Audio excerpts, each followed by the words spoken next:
তো বন্ধুরা ফিরে আসলাম আরেকটি নতুন পার্ট নিয়ে। তো আজকের পার্টে আত্মকথা বাই প্রমোদ চৌধুরীর সেকেন্ড পার্টে আসলাম। তো যশোর, আমার জন্ম হয় যশোরে, যদিচ আমার বাড়ি হচ্ছে পাবনা জেলার হরিপুর গ্রামে। বাড়ি বলতে আমি সেই স্থানই বুঝি যেখানে শরণার্থীর কাল থেকে আমাদের পূর্বপুরুষদের বাস। এককালে বাঙালিরা গ্রামেই বাস করত। ইংরেজ আমলের প্রথম থেকেই জনকতক লোক পাড়াগালে ত্যাগ করে বারাগায় শহরে বাস করতে আরম্ভ করলেন। ইংরেজদের চাকরির খাতিরে আমার পিতাও ছিলেন এই দলের একজন। এই সব নতুন শহরে তারা অবশ্য শিকড় গাড়েননি, কারণ ইংরেজের চাকরি করতে হলে ক্রমান্বয়ে এক শহর থেকে অন্য শহরে বদলি হতে হয়। সরকারের চাকর সব যাযাবরের দল। আমার জন্মস্থানের বিষয়ে আমার বিশেষ কিছু মনে নেই। আমি 5 বছরে যশোর ত্যাগ করে নদিয়া জেলায় আসি, সুতরাং যশোরের স্মৃতি আমার অস্পষ্ট। সেই শহরের একটি বাড়ি ও দু একটি ঘটনার কথা আমার মনে আছে, এর বেশি কিছু নয়। সেই বাড়িটার কথা আমি বলবো, কারণ আমার শৈশব স্মৃতি সব সেই বাড়ির সঙ্গে জড়িত। যে বাড়িতে আমরা থাকতাম সেই বাড়ির নাম পণ্ডিতের বাড়ি। বাড়িটি দ্বিতল আর সুমুখে একটি পুকুর ছিল।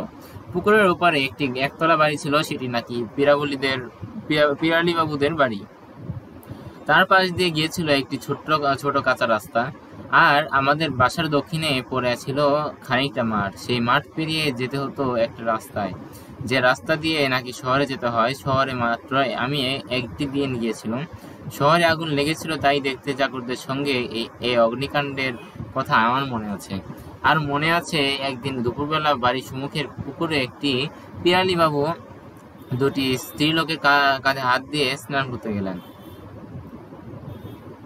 এই ব্যাপারে মহা গোলমাল হতে লাগলো, কারণ শুনলাম তিনজনই নাকি সমান মাতাল।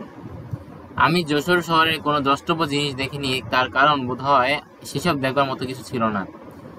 সেখানে দেখবার মতো কিছু ছিল না। এইসব ভুইফুর শহরে থাকে শুধু হাল আমলের আদালত, থানা, স্কুল ও জেলখানা। আমি যশোরের জেল শুধু বাইরে থেকে দেখেছি। আমার বয়স যখন 4-5-এর মধ্যে, তখন হরিপুর থেকে নৌকা এসেছিল আমাদের। আমার এই পর্যন্ত মনে আছে যে সন্ধ্যাবেলায় নৌকাতে গিয়ে চড়লুম।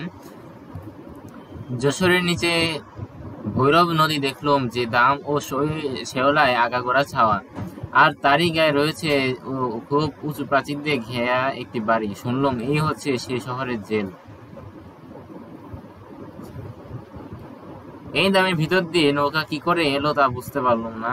আর মনে আছে সেই রাত্রির কথা, যেদিন আমরা যশোর ত্যাগ করি। নিত্য যা ঘটে তা ঘটনাই নয়।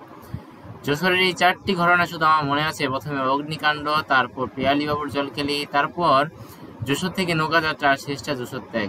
বাদ বাকি সব অন্ধকার। তো বন্ধুরা, আজকের পর্বটি